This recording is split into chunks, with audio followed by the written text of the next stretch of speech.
స్నానం చేసి తెల్లటి ఫుల్ వాయిల్ చీర కట్టుకుని అదే కలర్ జాకెట్ వేసుకుంది. జుట్టంతా పైకి దువ్వి ముడివేసుకుంది. పత్రిక చూస్తూ బెడ్రూంలో కూర్చుంది సంధ్య. అప్పటికి టీ తాగి స్నానం చేసి పైకొచ్చాడు రవి. తెల్లటి చీరలో అప్సరసలా ఉన్న భార్యను చూడగానే అతని మనసు పురివిప్పిన నెమలిలా నాట్యం చేసింది.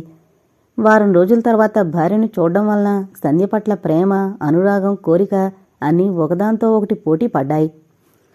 వికలమైన మనసుతో ఉన్న సంధ్యకు ఎవరితోనూ మాట్లాడాలని లేదు. వారం రోజుల తర్వాత ఊర్నుంచొచ్చిన భర్తతో సరదాగా మాట్లాడకపోతే భర్త ఎలా అర్థం చేసుకుంటాడో అనే భయం ఒక పక్క, భర్త ఎదుట మనసు చంపుకుని నటించాల్సొచ్చిందేనని ఆవేదన మరోపక్క. ఆవేదనతో సంధ్య మనసు కాలిపోతోంది. ఏంటండి అలా చూస్తున్నారు? లేని ప్రేమను నటిస్తూ రాని నవ్వు నవ్వుతూ అంది సంధ్య. ఎంతకాలానికి నీ ముఖంలో నవ్వును చూడగలిగాను సంధ్య, ఆనందంతో అన్నాడు రవి. ఇప్పుడిప్పుడే గతాన్ని మరిచిపోవాలని ప్రయత్నిస్తున్నాను, ద్వంద్వార్థంగా అంది. నీ నుంచి నేను కోరుకునేది కూడా అదే సంధ్య. నీకోసం హైదరాబాద్ నుంచి ఏం తెచ్చానో తెలుసా? చీర తెచ్చుంటారు. బీరువా నిండా చీరలు నిండిపోయి ఉన్నాయి. ఎక్కడికి వెళ్ళినా చీరలు తెస్తారు. ఎందుకు డబ్బు దండగా? నేను సంపాదించేదంతా నీకోసమేగా సంధ్య. నువ్వు రోజుకో రకం చీరలో బంగారు బొమ్మలా మెరిసిపోతుంటే చూసి సంతోషించడం కంటే నాకేం కావాలి? మీ ప్రాక్టీస్ ఎలా ఉందండి? మాట మార్చంది సంధ్య. ప్రాక్టీస్కేం బ్రహ్మాండంగా ఉంది. మొదట నెలకు 1000 రూపాయల ఆదాయం వచ్చేది. ఇప్పుడు ఒక్కో రోజు 1000 రూపాయలు వస్తున్నాయి. డాక్టర్లు 4 చేతులా సంపాదిస్తారన్న నిజాన్ని మీరు నిరూపిస్తున్నారన్నమాట. నేను గాని రఘు గాని డబ్బు సంపాదించడమే ధ్యేయంగా పెట్టుకోలేదు. అయినా వద్దంటే వచ్చి పడుతుంది డబ్బు. అబ్బా, ఇలాంటి అందమైన సాయంత్రపు సమయాల్లో హాస్పిటల్ విషయాలైనా మాట్లాడుకునేది? రోజంతా పేషెంట్ల గొడవతో విసిగిపోతుంటాను. నువ్విక హాస్పిటల్ విషయాన్ని వదిలిపెట్టి సరదాగా కబుర్లు చెప్పు. కబుర్లు చెప్పడానికి ఏముంటాయి? ఇల్లు దాటి బయటకు వెళ్లకుండా రోజంతా ఇంట్లోనే ఉంటానుగా. నేనేం చెప్పను, మీరు చెప్పండి, నేను వింటాను. నేను నీ కోసం ఏం తెచ్చానో నువ్వు చెప్పనే లేదు. చెప్పానుగా, చీర తెచ్చుంటారని. చీర కాదు. సరే, ఓడిపోయినని ఒప్పుకుంటున్నాను. ఏం తెచ్చారో చెప్పండి. సరే, కళ్ళు మూసుకో, ఇస్తాను అన్నాడు రవి. సంధ్య అతను చెప్పినట్టు కళ్ళు మూసుకుంది. జేబులో నుంచి ఒక అట్టపెట్టెను తీసి సంధ్య చేతిలో పెట్టి, ఇక కళ్ళు తెరువు అన్నాడు. సంధ్య కళ్ళు తెరిచి అట్టపెట్టె తెరిచి చూసింది. ఆ అట్టపెట్టెలో రంగులిండుతున్న రవ్వలు పొదిగిన ఉంగరం ఉంది. ఆ ఉంగరం తీసి సంధ్య వేలికి తొడిగాడు రవి. సంధ్య, ఎలా బాగుంది? చాలా బాగుంది. దీని ఖరీదెంత? 5000 సంధ్య. ఈరోజు నా పుట్టినరోజు, అందుకే ప్రేమగా నా గుర్తుగా నాకు నచ్చిన ఈ ఉంగరాన్ని నీ కోసం కొన్నాను. సంధ్య చేతిని ముద్దు పెట్టుకుంటూ అన్నాడు రవి. అదేంటండి, మీ పుట్టినరోజు అయితే నేను మీకు ప్రజెంటేషన్ ఇవ్వాలి గాని మీరు నాకిస్తున్నారేమిటి? అయినా ఈరోజు మీ పుట్టినరోజని నాకెందుకు చెప్పలేదు? మీ ఫ్రెండ్స్ అందరికీ పార్టీలు ఇచ్చేవాళ్ళంగా. పుట్టినరోజుకు పార్టీలు ఇవ్వడం నాకు మొదటి నుంచి అలవాట్లేదు. నా ప్రతి పుట్టినరోజుకు చదువుకుంటూ నేనే ఊళ్ళో ఉన్నా మావయ్య నాకు ఏదో ఒక ప్రజెంటేషన్ ఇచ్చి ఆ రోజు ఖర్చు పెట్టుకోమని 100 రూపాయలు ఇచ్చేవారు. ఆ డబ్బుతో నేను స్నేహితులతో హోటల్కి వెళ్ళి అందరం కలిసి పిక్చర్ చూసి వచ్చేవాళ్ళం. ఈ పుట్టినరోజుకు మావయ్య లేకపోవడం నా దురదృష్టం సంధ్య. పెళ్ళైన తర్వాత మనిద్దరం ఒక్కసారి కూడా కలిసి పిక్చర్కు వెళ్ళలేదు కదా. ఈరోజు మనిద్దరం సరదాగా పిక్చర్కు వెళదామా? సంధ్య కళ్ళల్లోకి ఆశగా చూస్తూ అన్నాడు రవి. ఆ రోజు రవి మాటను కాదనలేకపోయింది సంధ్య. ఇద్దరూ కలిసి పిక్చర్కు వెళ్లడానికి మేడదిగొచ్చారు. జంటగా బయటకు వెళుతున్న వాళ్ల వైపు తృప్తిగా చూసింది గౌరీ. సంధ్య సినిమా చూస్తుందే గాని మనసంతా డేవిడ్ చుట్టూనే పరిభ్రమిస్తోంది. అతనెందుకు రాలేదు? ఆరోగ్యం ఎలా ఉంది? అన్న ప్రశ్నలు సంధ్య మనసును కలిచివేస్తున్నాయి. రవి ఎంతో హుషారుగా సినిమా అయిపోయే వరకు ఏదో ఒకటి మాట్లాడుతూనే ఉన్నాడు. ఎలాగో పిక్చర్ పూర్తయింది. ఇద్దరూ కారులో ఇంటికొచ్చారు. రవి కారు షెడ్లో పెట్టి లోపలకు రాబోయేసరికి హాస్పిటల్ నుంచి నర్సు వచ్చింది. హాస్పిటల్కు సీరియస్ కేసు వచ్చిందట. డాక్టర్ గారి కోసం వచ్చింది. రవికి అప్పుడు హాస్పిటల్కి వెళ్లాలని లేకపోయినా ఆ సమయంలో రఘును డిస్టర్బ్ చేయడం ఇష్టం లేక తనే వెళ్లాడు నర్సు వెంట హాస్పిటల్కు. భర్త కోసం ఎదురుచూస్తూ వరండాలో కుర్చీ వేసుకుని కూర్చుంది సంధ్య. సమయం 10 గంటలవుతోంది. వెన్నెల నేల మీద మల్లెలు పరిచినట్టుగా ఉంది. డేవిడ్ గురించే ఆలోచిస్తూ నిద్రపట్టక అక్కడే కూర్చుంది సంధ్య. వరండాకు ఆనుకునున్న గదే గౌరీ వాళ్ల బెడ్రూమ్. వాళ్ల గదిలో నుంచి నవ్వులు వినిపించాయి. అన్నయ్య వాళ్ళింకా నిద్రపోలేదు కాబోలు అనుకుంది సంధ్య. అంతలో గదిలోంచి మాటలు వినిపించాయి. వాళ్ల మాటలు వినాలని లేకపోయినా అక్కడి నుంచి వెళ్లే ఓపిక లేక అక్కడే కూర్చుంది. ఏమండి, మీకో శుభవార్త చెబితే నాకేమిస్తారు? నవ్వుతూ అంటుంది గౌరీ. ఏం ఇవ్వమంటావో నువ్వే చెప్పు గౌరీ. నేను చెప్పను, నవ్వుతూ అంటోంది గౌరీ. గౌరీ, నేను నీ వాణ్ణైనప్పుడు నీకు నేను ప్రత్యేకంగా ఏం ఇవ్వగలను? నేను నా సంపాదన అంతా నీదేగా. నీకేం బహుమతులు కావాలో ఎన్ని కావాలో నువ్వే కొనుక్కో. ఎంతో ఆరాధనగా ఉంది రఘు గొంతు. గౌరీ అంత అదృష్టవంతురాలు. కోరుకున్న వ్యక్తిని పెళ్లి చేసుకుని ప్రతి రాత్రి పున్నమి రాత్రిలా గడుపుతోంది. మనసులోనే గౌరీ అదృష్టానికి సంతోషపడింది సంధ్య. గౌరీ, ఇంతకీ ఆ సంతోష వార్త ఏమిటో నాకు చెప్పనేలేదు. సస్పెన్స్ భరించలేకపోతున్నాను, త్వరగా చెప్పు. అబ్బా, నాకు సిగ్గేస్తోంది, ఎలా చెప్పను? అంతగా నాతో చెప్పడానికే సిగ్గుపడే ఆ సంతోష వార్త ఏంటబ్బా? అబ్బా, మళ్ళీ పెద్ద డాక్టర్లు ఇంత చిన్న విషయాన్ని అర్థం చేసుకోలేరు మీరు. ఇంకో 6 నెలల్లో తండ్రి కాబోతున్నారు. అబ్బా, ఎంత సంతోషవార్త చెప్పావు గౌరీ. నేను తండ్రిని కాబోతున్నాను కదూ. ఎంతో సంతోషంగా ఉంది రఘు గొంతు. మీరు సంతోషం పట్టలేక నన్ను ఉక్కిరిబిక్కిరి చేస్తున్నారు. నాకు ఊపిరి ఆడడం లేదు. నన్ను వదలండి. గారంగా ఉంది గౌరీ గొంతు. గౌరీ, నేనిప్పుడే వెళ్ళి సంధ్యకు రవికి ఈ వార్త చెప్పొస్తాను. అబ్బబ్బా, మీరు చిన్నపిల్లల కంటే అన్యాయం. ఎప్పుడు ఏం చెయ్యాలో కూడా తెలీదు. ఇన్ని రోజుల తర్వాత సంధ్య భర్తతో కలిసి బయటకు వెళ్ళింది. ఇంకా వచ్చి ఉండరు. ఒకవేళ వచ్చిన బెడ్రూమ్లో ఉంటారు. ఈ సమయంలో వెళ్ళి వాళ్ళని డిస్టర్బ్ చేస్తారా? అలాగా, ఇంకా నయం. ఈ సమయంలో వెళ్ళాను కాదు అన్నాడు రఘు. వదినా, నువ్వు అనుకుంటున్నట్టు నేను బెడ్రూమ్లో ప్రేమ లాహిరిలో తేలిపోవడం లేదు. కరిగిపోతున్న ఈ వెన్నెల రాత్రిలో కన్నీరు కారుస్తూ కూర్చున్నాను అని మనసులో ఆవేదనగా అనుకుంది సంధ్య. అక్కడ కూర్చోలేక మేడ మీదున్న తన గదిలోకి వెళ్ళిపోయింది. మరో 2 రోజులు గడిచాయి. డేవిడ్ అటువైపు రాలేదు. సంధ్య అతని రాక కోసం మేడ మీద నిల్చుని ఎదురుచూస్తూనే ఉంది. స్నేహితుని పెళ్లికని రవి ఆ ఉదయమే కాకినాడ వెళ్ళాడు.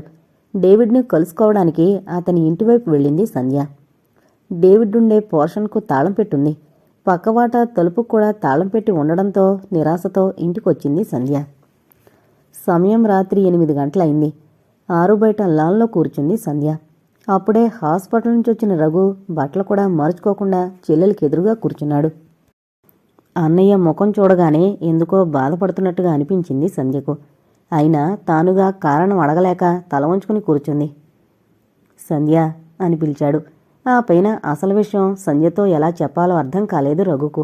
అలాని అసలు విషయం చెప్పకుండా దాచిపెడదామా అనుకున్నాడు. కాని ప్రతిరోజు అతన్ని చూడడం కోసం సంధ్య ఎంతగా ఎదురుచూస్తుందో తనకు తెలుసు.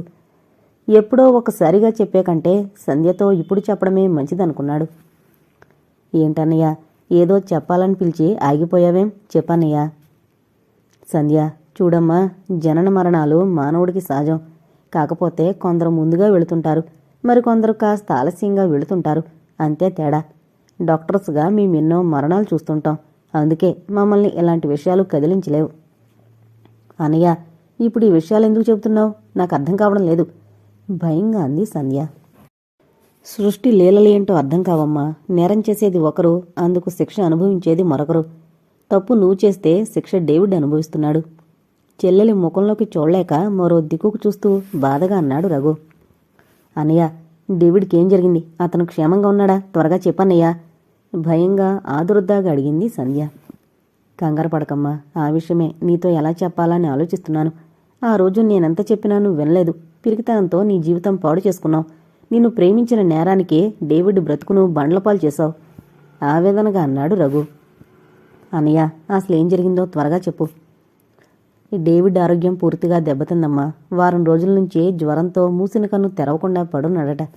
పాపం, అతని ఆలనాపాలనా చూడ్డానికి అతనికి ఎవరూ లేరుగా. పక్కవాటాలో ఉంటున్న ఆనంద్ ఏదో మామూలు జ్వరమే కదా అని జ్వరానికి టాబ్లెట్స్ తెచ్చి డేవిడ్ చేత బలవంతంగా మింగించాడట. వారం రోజులైనా జ్వరం తగ్గకపోగా ఈరోజు ఉదయం రక్తం కక్కున్నాడట. ఆనంద్ అతన్ని మన హాస్పిటల్కు తీసుకొచ్చాడు. మాసిన గెడ్డం, మనిషి బాగా చిక్కిపోయి గుర్తుపట్టలేని స్థితిలో ఉన్నాడు. మొదట నేనే గుర్తుపట్టలేకపోయాను. ఆనంద్ చెప్పిన తర్వాత గుర్తుపట్టగలిగాను, ఆవేదనగా అన్నాడు రఘు. అన్నయ్య, నువ్వు ఆయనకు బాగా పరీక్ష చేసావా? ప్రాణానికేం భయం లేదు కదూ? ఏడుస్తూ ప్రశ్నల వర్షం కురిపించింది. పరీక్ష చేశాను. ఊపిరితిత్తులు పూర్తిగా దెబ్బతిన్నాయి. ఏ డాక్టరు అతన్ని బ్రతికించలేరు. గుండె కూడా చాలా వీక్గా ఉంది. ఎంత ప్రయత్నించినా అతను వారం రోజుల కంటే ఎక్కువ బ్రతకడు, బాధగా అన్నాడు రఘు. అన్నయ్య, అంత మాట అనకన్నయ్య. నీ చెల్లెలుగా నేనెప్పుడూ ఏది అడగలేదు. నువ్వు ఎలాగైనా డేవిడ్ని బ్రతికించు. ఎంత డబ్బు ఖర్చైనా సరే. నీ డబ్బు ఖర్చవుతుందేమోనని వెనకాడద్దన్నయ్య. అమ్మ చనిపోతూ నాకిచ్చిన నగలున్నాయి. అవి ₹1,00,000 విలువ చేస్తాయి. ఆ నగలు అమ్మైనా రవికి తెలియకుండా డేవిడ్కు ట్రీట్మెంట్ ఇప్పించు. పిచ్చిదాన్లా హృదయ విదారకంగా ఏడ్చింది సంధ్య.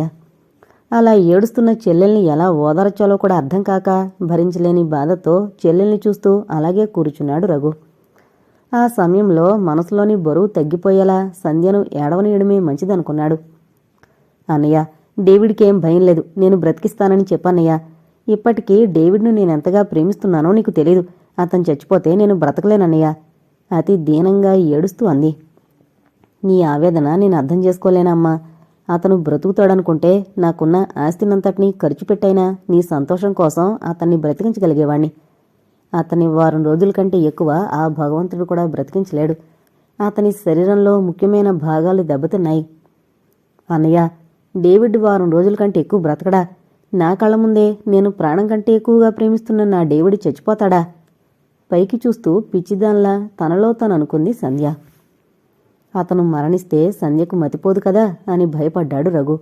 చెల్లెల్ని ఆ స్థితిలో చూడలేక అక్కడి నుంచి లోపలికి వెళ్ళిపోయాడు. చాలా రాత్రి వరకు మతిలేని దానిలా అలాగే అక్కడే కూర్చుంది సంధ్య. అతను 1 వారం రోజుల కంటే ఎక్కువ బ్రతకడమ్మా అన్న వాళ్ళ అన్నయ్య మాటలే సంధ్య మనసులో మారుమ్రోగుతున్నాయి. అక్కడి నుంచి లేచి పరుగులాంటి నడకతో హాస్పిటల్ వైపు వెళ్ళింది సంధ్య. ఆ సమయంలో మంచి చెడుల గురించి గాని పరువు ప్రతిష్టల గురించి గాని ఆలోచించే స్థితిలో లేదు సంధ్య.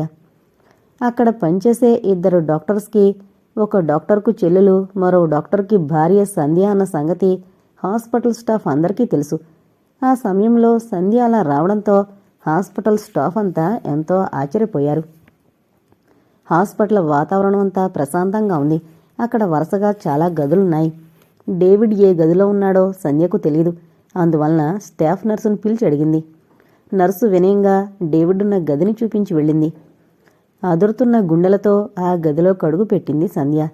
మంచం మీద డేవిడ్ స్పృహలేని స్థితిలో ఉన్నాడు. మంచానికి దగ్గరగా వంగి కూర్చుని అతని ముఖంలోకి చూసింది సంధ్య. గెడ్డం ఒత్తుగా పెరిగిపోయింది. బట్టలు మాసిపోయున్నాయి. మంచానికి అంటుకుపోయిన డేవిడ్ని ఆ స్థితిలో చూడగానే సంధ్య గుండెల్లో ఎలాంటి మంటలు రేగాయో ఆ భగవంతుడికే తెలియాలి. స్పృహ తప్పిపోకుండా అతి ప్రయత్నం మీద తనను తాను నిలదొక్కుంది. ఏమండి, నేను సంధ్యను, మీ సంధ్యనండి. ఒక్కసారి కళ్ళు తెరిచి నన్ను చూడండి. మిమ్మల్ని ఇలా చూడాల్సి వస్తుందని నేనెప్పుడూ ఊహించలేదండి. మీకోసం వచ్చానండి. కులమతాలను అన్ని బంధాలను తెంచుకుని వచ్చానండి. ఒక్కసారి నన్ను చూడండి. డేవిడ్ పాదాల మీద తలపెట్టుకుని రాళ్లు సైతం కరిగిపోయేలా అతి దీనంగా రోదించింది సంధ్య. ఆమె రోదన అరణ్య రోదనే అయింది. ఇంజెక్షన్ మత్తులో మగతగా నిద్రపోతున్నాడు డేవిడ్. డేవిడ్, నేను చేసిన ఈ పాపానికి ఆ దేవుడు కూడా నన్ను క్షమించాడు. నేనే నిన్ను చంపుకుంటున్నాను అంటూ అలా దాదాపు 1 గంట సేపు ఏడ్చింది సంధ్య. అంతలో స్టాఫ్ నర్స్ అక్కడికొచ్చి, వారికి తెల్లవారే వరకు తెలివి రాదమ్మా. మీరెంత బాధపడ్డా ఆయన కళ్ళు తెరవరు. ప్లీజ్ ఆయన్ని కదపద్దు, లేవండి అంది. సంధ్య బయటకొచ్చింది. స్టాఫ్ నర్సు గది తలుపులు దగ్గరగా లాగి వెళ్ళిపోయింది. మూసున్న ఆ తలుపుల వైపే చూస్తూ చాలాసేపు నిల్చుంది సంధ్య. తర్వాత ఇంటికొచ్చింది. సంధ్య కోసమే ఎంతో ఆతృతగా ఎదురు చూస్తోంది వరండాలో నిల్చుని గౌరీ. వదినను చూడగానే వదిన అంటూ ఏడుస్తూ వదిన గుండెల మీద వాలిపోయింది సంధ్య. సంధ్య, రవొచ్చి 1 గంట సేపైంది. నువ్వెక్కడికి వెళ్ళావని అడిగితే నీ ఫ్రెండ్కు సీరియస్గా ఉంటే చూసి రావడానికి హాస్పిటల్కి వెళ్ళావని చెప్పాను. నిన్నడిగితే నువ్వు కూడా అలాగే చెప్పు. మీ అన్నయ్య కూడా బయటకు వెళ్లారు. ఆ సమయంలో వెంటనే ఏం సమాధానం చెప్పాలో అర్థం కాక అలా చెప్పాను. సంధ్య, నీ మనసులోని బాధను అతనికి కనిపించి నీకు వెళ్ళు అనునయంగా అంది గౌరీ. సంధ్య మేడ మీదకు వెళ్ళింది. అప్పటికింకా రవి నిద్రపోలేదు. కిటికీకి దగ్గరగా కుర్చీ వేసుకుని కూర్చుని సిగరెట్ మీద సిగరెట్ కాలుస్తున్నాడు. భయంగా భర్త వైపు చూస్తూ నిల్చుంది. సంధ్య, ఇప్పటివరకు ఎక్కడికి వెళ్ళావు? తీక్షణంగా సంధ్యను చూస్తూ అడిగాడు రవి. నా ఫ్రెండ్కు సీరియస్గా ఉందండి. అందుకని ఎలాగూ మీరింట్లో లేరు కదా అని చూడ్డానికి వెళ్ళాను. భయంతో వణికిపోతూ సమాధానం చెప్పింది సంధ్య. సంధ్య కళ్ళల్లో కనిపిస్తున్న భయానికి రవిలోని కోపం కొవ్వొత్తిలా కరిగిపోయింది. సగం కాలిన సిగరెట్ని కిటికీలోంచి బయటకు విసిరికొట్టి సంధ్యకు దగ్గరగా వచ్చాడు. సంధ్య, భయపడ్డావా అనునయంగా అడిగాడు రవి. ఉబికోస్తున్న దుఃఖాన్ని ఆపుకోలేక పెద్దగా ఏడ్చింది సంధ్య. తన కోపానికి భయంతో సంధ్య అలా ఏడుస్తుందని అనుకున్నాడు కానీ సంధ్య ఆ సమయంలో ఎందుకు ఏడుస్తుందో రవికి తెలీదు. నిజానికి డేవిడ్ కోసం సంధ్య ఏడుస్తోంది. సారీ సంధ్య, నిన్ను బాధ పెట్టాను. నన్నేం చేయమంటావు చెప్పు. నేను బయట నుంచి వచ్చేసరికి నువ్వు కనిపించకపోతే నాకెంత బాధగా ఉంటుందో తెలుసా? అదీకాక నేనొచ్చి గంటైనా నువ్వు రాకపోయేసరికి కోపం వచ్చింది అంటూ సంధ్యను మంచం దగ్గరకు నడిపించుకుని పోయాడు. సంధ్య భర్త చేతుల్లో నుంచి తప్పించుకుని గోడవైపుకు తిరిగి పడుకుంది. ఇంకా నా మీద కోపం తగ్గలేదా సంధ్య అంటూ సంధ్యను బలవంతంగా తన వైపుకు తిప్పుకున్నాడు. కోరిక నిండిన మనసుతో సంధ్య ముఖాన్ని ముద్దులతో నింపేశాడు. సంధ్య పెనుగులాడిన కొద్దీ రవిలోని కోరిక అధికమవసాగింది. బలవంతంగా సంధ్యతో తన కోరిక తీర్చుకోబోయాడు రవి. ఒకవైపు మనసారా ప్రేమించిన ప్రియుడు మృత్యువుతో పోరాడుతున్నాడు. మరోవైపు తాళి కట్టి శరీరం మీద హక్కును సంపాదించుకున్న భర్త శారీరక సుఖం కోసం పెనుగులాడుతున్నాడు. ఆ సమయంలో సంధ్య మనసు ఎంత చిత్రహింసకు గురైందో మాటల్లో చెప్పలేం. భగవంతుడా, ఇలాంటి శిక్ష మాత్రం పగవాళ్లకు కూడా వద్దు. ఈ సమయంలో నేను భర్త కోరికను ఎలా తీర్చను అనుకుంటూ కనిపించని ఆ భగవంతునికి తన కన్నీటి కథను నివేదించుకుంటోంది సంధ్య. తన మీద తనకే చెప్పలేని అసహ్యం కలిగింది సంధ్యకు. అతి ప్రయత్నం మీద భర్త నుంచి వేరే మంచం మీద నుంచి లేచి కిటికీకి దగ్గరగా ఉన్న కుర్చీలో కూర్చుంది. రవి కళ్ళు చింతనిప్పుళ్ళయ్యాయి. సంధ్య పట్ల అతని కోపం హద్దులు దాటింది. కోపంతో ఆమె దగ్గరకొచ్చి మొరటుగా ఆమె ముఖాన్ని తన వైపుకు తిప్పుకున్నాడు. సంధ్య, రోజురోజుకు చిన్నపిల్లలా తయారవుతున్నావు. నీలో మంచి మార్పు వస్తుందని ఇంతకాలం ఎంతో ఓపిగ్గా ఎదురు చూశాను. ఆ ఆశ కూడా నిరాశ అయింది. కాలేజీలో చదువుకున్నావు, 25 ఏళ్లు నిండబోతున్నాయి. ఇంకా చిన్నపిల్లలు అనుకుంటున్నావా? మొగుడికి ఏ సమయంలో ఏం కావాలో కూడా తెలుసుకోలేనంతటి అమాయకురాలువా? ఇంతకాలం నువ్వు అమాయకురాలువేనని మోసపోయాను. ఇది అమాయకత్వం కాదు, అహంకారం. నిన్ను నేను ఎంత గౌరవంగా చూస్తున్నాను. నువ్వు నన్నంత తేలిక భావంతో చూస్తున్నావు. మావయ్య నన్ను చిన్నప్పటి నుంచి ఆదరించి కన్న కొడుకులా పెంచారు. ఆయన మీదున్న గౌరవం కొద్దీ నిన్ను అభిమానిస్తున్నాను. లేకపోతే నీ నిర్లక్ష్య వైఖరికి నిన్ను ఏం చేసేవాణ్ణో నాకే తెలీదు. కోపంగా అరిచాడు రవి. ఏమండి, ఎందుకలా గొంతు చించుకుని అరుస్తారు? ఇప్పుడు నేనేమన్నాను? నాకు మనసు బాగాలేదు. మీరే అన్నారుగా, మనసు లేకుండా కోరిక తీర్చుకోవాలనుకోవడం పశువులు చేసే పని అని. సంధ్య, ఎదురు సమాధానాలు చెప్పి నా సహనాన్ని పరీక్షించుకో. మీతో వాదించే ఓపిక నాకు లేదు. నాకు తలనొప్పిగా ఉంది. నన్ను విసిగించకండి విసుగ్గా అంది. నీకు తలనొప్పి లేని రోజు ఎప్పుడు సంధ్య? ఒకరోజు తలనొప్పి, ఇంకో రోజు కడుపు నొప్పి, ఇంకో రోజు ఇంకో నొప్పి. ఇదంతా నువ్వు కావాలని ఆడుతున్న నాటకం. మీరు ఎలా అనుకున్నా నాకు అభ్యంతరం లేదు. మీరు ఏం అనదలుచుకున్నా రేపు ఉదయం అందురుగాని. ఈరోజు నా మనసు బాగాలేదు అంటూ ఆ గదిలో నుంచి బయటకొచ్చి మేడ దిగి హాల్లో ఉన్న సోఫాలో తెల్లవార్లు నిద్రపోకుండా అలాగే ఏడుస్తూ పడుకుంది సంధ్య. ఉదయం నుంచి హాస్పిటల్కి వెళ్ళి డేవిడ్ని చూసి రావాలని ఎన్నోసార్లు అనుకుంది సంధ్య.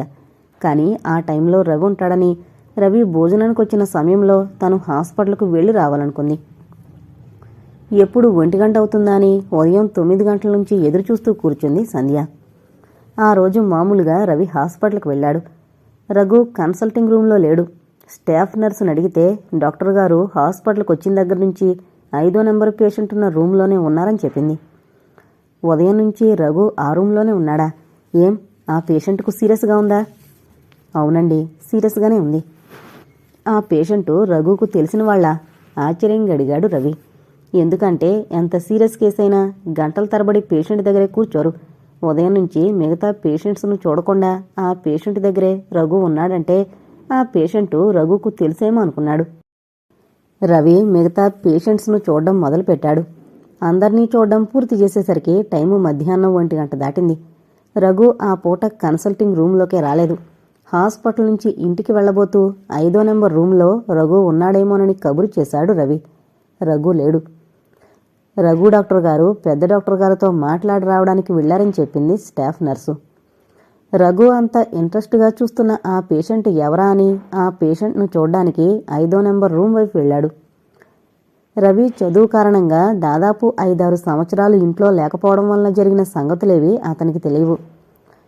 అసలు సంధ్య డేవిడ్ని ప్రేమించిన సంగతి గాని, తండ్రి కారణంగా అతన్ని పెళ్లి చేసుకోలేక తనని పెళ్లి చేసుకుందని గాని తెలీదు. 5వ నెంబర్ రూంలోకి వెళ్ళాడు.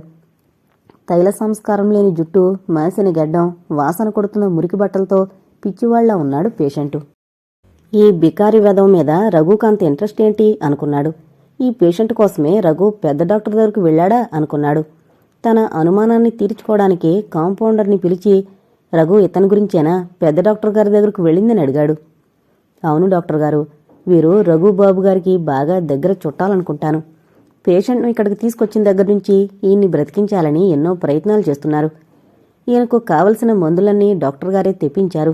ఈయన్ని రోజంతా కనిపెట్టుకుని ఉండాలని, చాలా జాగ్రత్తగా చూడాలని మా అందరికీ చెప్పారు.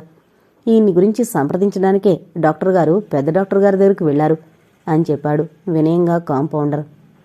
అలాగా, నాకు తెలియని చుట్టాలెవరు? ఇతనెవరై ఉంటాడు? ఆలోచనగా తనలో తను అనుకున్నాడు రవి. ఈయన మీకు తెలియకపోవచ్చునేమో.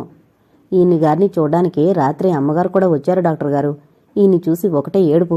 అమ్మగారి దుఃఖాన్ని చూడలేకపోయాను. వాట్, సంధ్య ఇక్కడికి వచ్చిందా? నమ్మలేక ఆశ్చర్యంగా అడిగాడు రవి.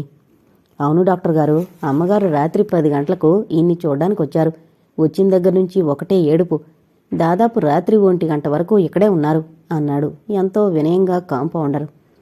ఆ మాటతో రవి మనసులో ఎన్నో అనుమానాలు, మరెన్నో ఆలోచనలు తలెత్తాయి. తన భార్యను గురించి ఇంకా ఎక్కువ వివరాలు తన కింద పనిచేసే కాంపౌండర్ని అడగడానికి రవికి సభ్యత అడ్డొచ్చింది. ఒకవేళ ఇతను రఘు కుటుంబానికి దగ్గర బంధువే ఉంటాడు అన్నాడు తన ముఖంలోని భావాలను కాంపౌండర్ చూడకుండా జాగ్రత్త పడుతూ. అక్కడి నుంచి రవి కన్సల్టింగ్ రూంలోకి వచ్చాడు. సంధ్య రాత్రి తన్ని చూడ్డానికి వచ్చిందా? సంధ్య ఇతని కోసం అంతగా ఎందుకు బాధపడింది? తనతో స్నేహితురాలికి సీరియస్గా ఉంటే చూడ్డానికి వెళ్లానని ఎందుకు అబద్ధం చెప్పింది? సంధ్యకు ఇతనికి ఏంటి సంబంధం? ఒకవేళ బంధువులేమో అని సరిపుచ్చుకుందామనుకున్నా, చిన్నప్పటినుంచి ఇక్కడే పెరిగిన నాకు బంధువులందరూ తెలుసు. మరి ఇతనెవరు? రఘు కూడా అంత జాగ్రత్తగా ఇతన్ని ఎందుకు చూస్తున్నాడు? ఇలాంటి అంతూదరి లేని సమాధానం దొరకని ప్రశ్నలతో సతమతమైపోతూ చాలాసేపు ఆ గదిలోనే కూర్చున్నాడు. పైన సీలింగ్ ఫ్యాన్ స్పీడుగా తిరుగుతోంది. అంతకంటే వేగంగా తిరుగుతున్నాయి రవి మనసులో ఆలోచనలు. ఇంటికి వెళ్లబోతూ డాక్టర్ గారు ఇంకా ఇంటికి వెళ్లకుండా గదిలో ఏం చేస్తున్నారు అని అనుకుంటూ ఆ గదిలోకి వచ్చింది స్టాఫ్ నర్సు. చూడండి సిస్టర్, 5వ నెంబర్ రూమ్లో ఉన్న పేషెంట్ పేరేమిటి అని అడిగాడు రవి. డేవిడ్ అండి అని చెప్పి వెళ్ళిపోయింది నర్సు. వాట్, అతని పేరు డేవిడ్డా? అంటే అతను క్రిస్టియన్ అన్నమాట.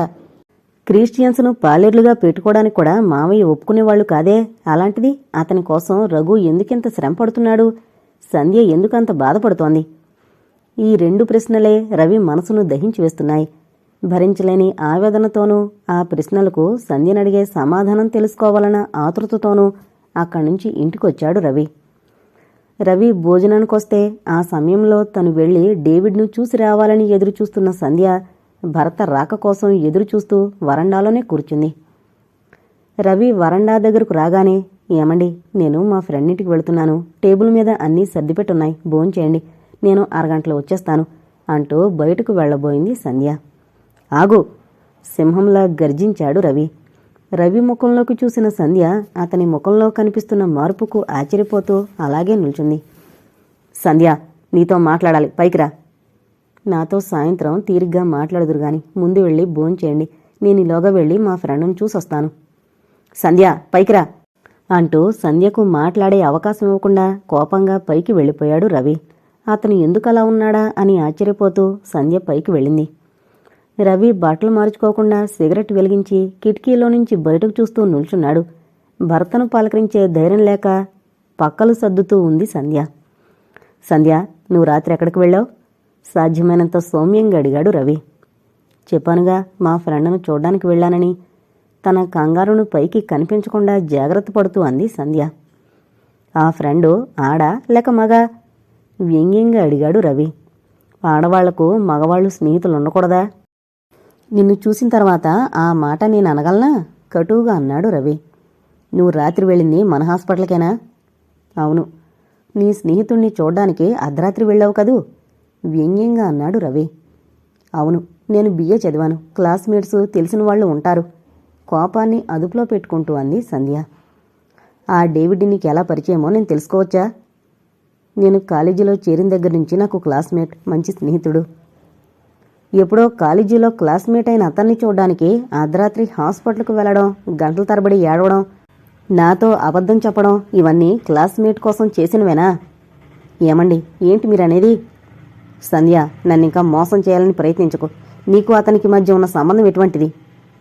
మంచి స్నేహితుల మధ్య ఎలాంటి సంబంధం ఉంటుందో మా ఇద్దరి మధ్య ఉన్న సంబంధం అటువంటిదే. అలా అని నువ్వు చెబితే నన్ను నమ్మంటావా?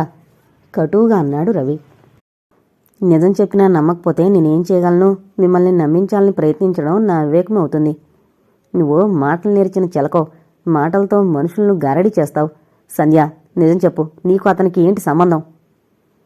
అడిగిన ప్రశ్నే మీరు 10 సార్లు అడిగినా నేను చెప్పే సమాధానం ఒకటే. అతను నాకు మంచి స్నేహితుడు. కాదు, మీ ఇద్దరి మధ్య ఉన్న సంబంధాన్ని నేను అర్థం చేసుకోలేనంత మూర్ఖుననుకున్నావా? నువ్వు కాలేజీలో చదివేటప్పుడు వాణ్ణి ప్రేమించావు, కానీ నువ్వు వాణ్ణి పెళ్లి చేసుకోవడానికి మీ మధ్య కులాలు అడ్డొచ్చాయి. అందుకే నన్ను చేసుకున్నావు. వాణ్ణి మరిచిపోలేకనే నాతో కోపరం చేయలేకపోతున్నావు. నేను సరదాగా బయటకు రమ్మన్నా, సినిమాకు రమ్మన్నా రాకపోవడానికి కారణం ఇదే. ఇంతకాలం చాలా తెలివిగా నాటకం ఆడావు.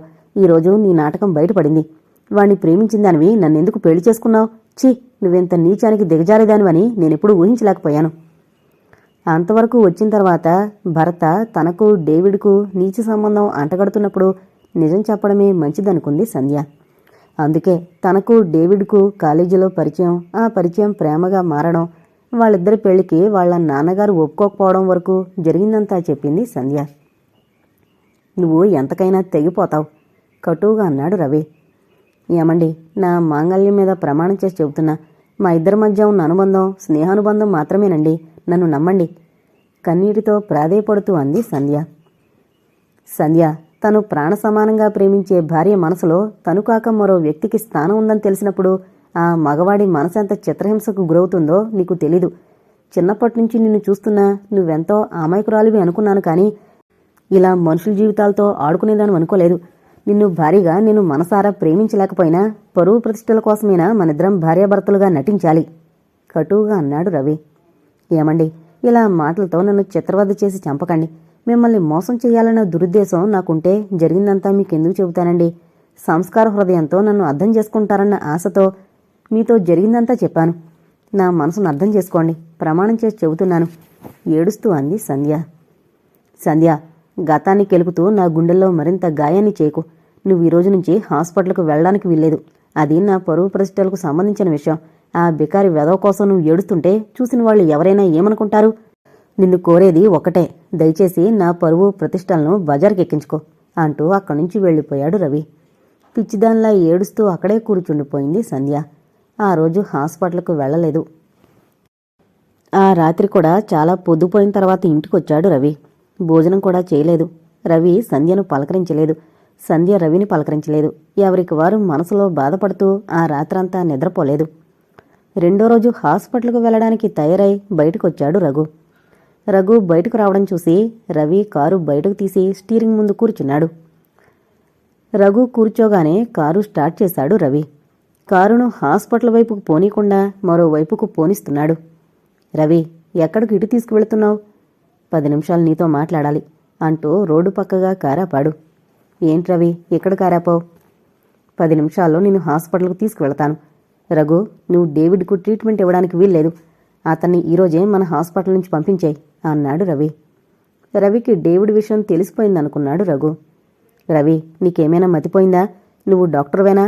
ఆవేశంలో నువ్వు మానవత్వాన్ని కూడా మరిచిపోతున్నావు. చావు బ్రతుకుల మధ్య అపస్మారక దశలో ఉన్న పేషెంట్ను ట్రీట్మెంట్ ఇవ్వకుండా హాస్పిటల్ నుంచి ఎలా పంపించగలవు? రవి, డాక్టర్సు పేషెంట్స్కు ప్రాణాలు పోయాలి కానీ ప్రాణాలు తీయకూడదు. రఘు, ఇలాంటి శ్రీరంగ నీతులు నేను చెప్పగలను. ఏదైనా తందాక వస్తేగాని తెలీదు. అతన్ని చూస్తేనే నా మనసెంత రగిలిపోతుందో నీకు తెలీదు. అతను హాస్పిటల్లో ఉండడానికి వీల్లేదు, కటువుగా అన్నాడు రవి. రవి, ఆ పని నేను చేయలేను. అతనింకా 4 రోజుల కంటే ఎక్కువ బ్రతకడు. అతను ఈరోజే చచ్చిపోవచ్చు. అతని పరిస్థితి అలా ఉంది. ఆఖరి క్షణాల్లో ఉన్న అతని మీద పగ సాధించాలనుకోవడం నీ అవివేకానికి నిదర్శనం. అయినా అతను నీకేం అన్యాయం చేశాడు? ఒక విధంగా నువ్వే అతనికి అన్యాయం చేస్తావు. ప్రేమించడం నేరం కాదు. అతను అందరిలాగే సంధ్యను ప్రేమించాడు. అతని దురదృష్టం కొద్దీ సంధ్యను పెళ్లి చేసుకోలేకపోయాడు. అందుకు అతని జీవితాన్ని నాశనం చేసుకున్నాడు. అతను నీకేం అన్యాయం చేశాడని అతని మీద నువ్వు పగ సాధించాలనుకుంటున్నావు? రవి, నువ్వు చదువుకున్నవాడివి, సంస్కారం కలవాడివి, ఒక బాధ్యత కల డాక్టర్వి. నువ్వు చెయ్యాల్సిన పనేనా ఇది? అనవసరంగా అతని మీద ద్వేషాన్ని పెంచుకుని చచ్చిపోయే ముందు ఆ అభాగ్యునికి మనశ్శాంతిని కరువు చేయకు. పాపం, చచ్చిపోయేటప్పుడన్నా అతన్ని ప్రశాంతంగా చచ్చిపోనివ్వు. రఘు, నువ్వు నీ చెల్లెలు ఇంతవరకు నాకు చేసిన అన్యాయం చాలు. అతన్ని పంపిస్తావా లేదా? రవి, అనాథను నిన్ను తీసుకొచ్చి ఇంతవాణి చేశారు మా నాన్నగారు. వాళ్ళు ఏం తప్పు చేశారని నువ్విలా సాధించాలనుకుంటున్నావు? అతను నా పేషెంటు. నేను ట్రీట్మెంట్ ఇవ్వకుండా అతన్ని హాస్పిటల్ నుంచి పంపించేయలేను. రఘు, అతను హాస్పిటల్లో ఉన్నన్ని రోజులు నేను హాస్పిటల్కు రాను. రవి, హాస్పిటల్లో మా నాన్నగారు కట్టించింది, అంటే నాది. నువ్విష్టమైతే రావచ్చు, లేకపోతే మానేయచ్చు. ఆల్రైట్, అలాగే అంటూ కారు స్టార్ట్ చేశాడు రవి. రవి, నన్ను హాస్పిటల్ దగ్గరకు తీసుకెళ్ళు గంభీరంగా అన్నాడు రఘు.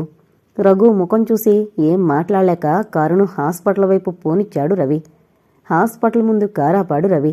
కారు దిగి రవితో ఏం మాట్లాడకుండా కన్సల్టింగ్ రూమ్ వైపు వెళ్ళాడు రఘు. రవి హాస్పిటల్కు వెళ్లకుండానే కారు స్టార్ట్ చేసుకుని వెళ్ళిపోయాడు. డేవిడ్కి ఎలా ఉందో అన్న ఆతృతతో ఇంట్లో నిలవలేకపోయింది సంధ్య. ఎలాగూ తన భర్త మనసులో తన పట్ల అనుమానం కలిగింది. తను ఎంత ప్రయత్నించినా ఆ అనుమానాన్ని భర్త మనసులో నుంచి తొలగించలేదు. ఇంత జరిగిన తర్వాత తను హాస్పిటల్కు వెళితే మాత్రం ఏమవుతుంది? కాకపోతే తనంటే ఇష్టం లేకపోతే విడాకులు ఇస్తాడు. ఏది జరిగితే అదే జరుగుతుంది అన్న నిర్లిప్తతతో హాస్పిటల్కు వెళ్లడానికి మేడ దిగి వరండాలోకి వచ్చింది సంధ్య. సంధ్య, నువ్వు హాస్పిటల్కు వెళ్ళొద్దమ్మా. వదినా, నన్ను ఈ సమయంలో డేవిడ్ని చూడకుండా ఎవరూ ఆపలేరు. సంధ్య, డేవిడ్ 1-2 రోజుల కంటే ఎక్కువ బ్రతకడని మీ అన్నయ్య చెప్పారు. చూడమ్మా, 2 రోజుల్లో ఈ లోకాన్ని వదిలిపెట్టి వెళ్ళిపోతున్న అతని కోసం నీ 100 ఏళ్ల జీవితం నాశనం చేసుకోవద్దు. అసలే రవికి నీ మీద అనుమానం కలిగింది. అతను నిన్నటి నుంచి ఇల్లు పట్టకుండా తిరుగుతున్నాడు. ఇప్పుడు నువ్వు హాస్పిటల్కి వెళ్ళావని అతనికి తెలిస్తే కోపంతో అతను మరింత రెచ్చిపోతాడు. నా మాట విను. డేవిడ్ చనిపోతే కొద్ది రోజులు గడిచిన తర్వాత రవి కూడా డేవిడ్ విషయాన్ని మర్చిపోతాడు. డేవిడ్ విషయాన్ని రవి మర్చిపోగలిగాడంటే అతని మనసులో నీ మీదున్న కోపం దానంతటా అదే పోతుంది అనునయంగా అంది గౌరీ. వదినా, నువ్వెంత స్వార్థంగా ఆలోచిస్తున్నావు? డేవిడ్ చనిపోతే అతని సమాధి మీద నా కొత్త జీవితానికి పునాదులు నిర్మించుకోమంటావా? అతని జీవితం ఎవరికోసం బలైపోయింది? నా కోసమేగా. అటువంటి ప్రేమమూర్తిని ఒకనాడు నాన్నగారి మాటకు కట్టుబడి దూరం చేసుకున్నాను. ఈరోజు ఈ సమాజాన్ని, పరువు ప్రతిష్టలను అన్నింటినీ వదులుకునైనా డేవిడ్ని చేరుకోవడానికి సిద్ధంగా ఉన్నాను. వదినా, ఒకనాడు నిండు మనసుతో డేవిడ్ తన జీవితంలోకి నన్ను ఆహ్వానించాడు. కులమతాలకు భయపడి అతన్ని నేను చేరుకోలేకపోయాను. ఈరోజు నేనుగా అన్నింటినీ వదులుకుని డేవిడ్ను చేరుకోవాలనుకుంటే భగవంతుడు శాశ్వతంగా డేవిడ్ను నా నుంచి దూరం చేస్తున్నాడు. ఆఖరి క్షణాల్లో మృత్యువుతో పోరాడుతున్న నా డేవిడ్ని చివరి చూపన్నా నన్ను చూసుకొని వదినా, నన్ను వారించకు. అతి దీనంగా హృదయ విదారకంగా ఏడుస్తూ వదినకు దండం పెడుతూ అంది సంధ్య. ఏది ఎలా జరగాలంటే అలా జరుగుతుంది, వెళ్ళమ్మా అంది గౌరీ. ఆ మాటతో పరిగెత్తుకుంటూ హాస్పిటల్కి వెళ్ళింది సంధ్య. సరాసరి డేవిడ్ రూంలోకి వెళ్ళింది. మగతగా కళ్ళు మూసుకుని పడుకునున్నాడు డేవిడ్. డేవిడ్, ఒక్కసారి కళ్ళు తెరువు. నేను నీ సంధ్యనొచ్చాను. ఒక్కసారి నన్ను చూసి సంధ్య అని పిలువు డేవిడ్.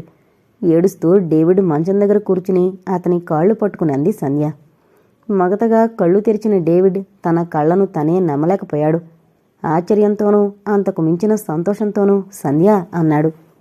వచ్చానండి, మీకోసం అన్ని బంధాలను తెంచుకుని వచ్చానండి ఏడుస్తూ అంది సంధ్య. సంధ్య, భగవంతుడంత దయామయుడు, నిన్ను చూడకుండానే చచ్చిపోతానేమనుకున్నాను. చివరిసారిగా నా కళ్ళారని నిన్ను చూడగలిగే అదృష్టాన్ని నాకిచ్చాడు మాటలు కూడదీసుకుంటూ అన్నాడు డేవిడ్. అంత మాట అనకండి, మీరు 100 ఏళ్లు బ్రతకాలి ఏడుస్తూ అంది సంధ్య. లేదు సంధ్య, నేను బ్రతకను సంధ్య. ఈ ఆఖరి క్షణాల్లో నా చివరి కోరిక తీరుస్తావు కదూ? దీనంగా సంధ్య కళ్ళలోకి చూస్తూ ఆయాసపడుతూ అడిగాడు డేవిడ్. చెప్పండి, మీకోసం ఏమైనా చేస్తాను అతి దీనంగా ఏడుస్తూ అంది సంధ్య. సంధ్య, నువ్విలా రావడం నీ భర్త చూస్తే ఏమనుకుంటాడు? ఏమండి, ఎవరు ఏమనుకున్నా నాకు భయం లేదు. మీ కోరికేంటో చెప్పండి ఏడుస్తూ అడిగింది. సంధ్య, నువ్వు పెళ్ళైన దానివి. నాదే కోరరాని కోరిక. అయినా నేను చచ్చిపోయే ముందు అన్ని కోరికలు తీర్చుకుని ప్రశాంతంగా చచ్చిపోతాను. లేకపోతే నా ఆత్మకు శాంతి ఉండదు ఆయాసపడుతూ అన్నాడు డేవిడ్. ఆ పైన కొద్ది నిమిషాలు మాట్లాడలేకపోయాడు. సంధ్య, ఒక్కసారి ఇలా వచ్చి నా గుండెల మీద తలపెట్టుకుని పడుకోవు అన్నాడు డేవిడ్. అలాగేనండి అంటూ సంధ్య డేవిడ్ కాళ్ళ దగ్గర నుంచి లేచి అతని మంచం మీద కూర్చుని అతని గుండెల మీద తలపెట్టుకుని పడుకుంది. సంధ్య, సంధ్య అంటూ తనలో తను మాట్లాడుకుంటున్నట్టుగా అనుకుంటూ సంధ్య తల నిమిరాడు. గది తలుపులు తెరిచే ఉన్నాయి. తామిద్దరినీ అలా ఎవరైనా చూస్తే ఏమనుకుంటారో అన్న విషయం కూడా మరిచిపోయి అలాగే పడుకుంది సంధ్య. అలా 10 నిమిషాలు గడిచిపోయాయి. కొద్దిసేపటికి తేరుకున్న సంధ్య అతని గుండెల మీద నుంచి లేచింది. డేవిడ్ అంటూ అతని చేతులు పట్టుకుని పిలిచింది. అప్పటికే డేవిడ్ ప్రాణాలు అనంత వాయువుల్లో కలిసిపోయాయి. అతని తల పక్కకు వాలిపోయింది. డేవిడ్ పిచ్చిదాన్లా అతన్ని కుదుపుతూ అరిచింది సంధ్య. అతను చచ్చిపోయాడని తెలుసుకుంది. తను మనసారా ప్రేమించిన తన ప్రియుడి మృతదేహాన్ని చూడగానే సంధ్యకు డేవిడ్తో ప్రేమ, రవితో పెళ్లి అన్నీ మరోసారి మనసులో సినిమా రీళ్లలా తిరిగాయి. డేవిడ్ శవాన్ని తడిమి చూసింది. డేవిడ్ కళ్ళు తెరచి తనను చూస్తున్నట్టే అనిపించింది సంధ్యకు. తన ప్రియుడి మరణాన్ని కళ్ళారా చూసిన సంధ్య ఆ షాక్కు తట్టుకోలేకపోయింది. డేవిడ్ బ్రతికుండగా కులాలకు, మతాలకు, అవి పట్టుకుని వేలాడే ఈ మనుషులకు భయపడి నిన్ను చేరుకోలేకపోయాను. ఇప్పుడు వీటన్నింటికీ అతీతమైన లోకంలోకి నువ్వు వెళ్ళిపోయావు. ఆ లోకంలోనైనా నీతో పాటు చనిపోయి నిన్ను చేరుకుంటాను. నువ్వు లేని ఈ లోకంలో నేనెలా బ్రతకగలను డేవిడ్ అంటూ ఏడుస్తూ డేవిడ్ శవం మీద పడిపోయింది సంధ్య. సంధ్య గుండె ఆగిపోయింది. ఆమె ప్రాణాలు తన ప్రియుడి ప్రాణాలను వెతుక్కుంటూ వెళ్ళాయి. డేవిడ్ ఉన్న రూంలోకి వచ్చాడు రఘు. డేవిడ్ మీద ఒరిగిపోయున్న చెల్లెల్ని చూసి కంగారుగా అక్కడికొచ్చాడు రఘు.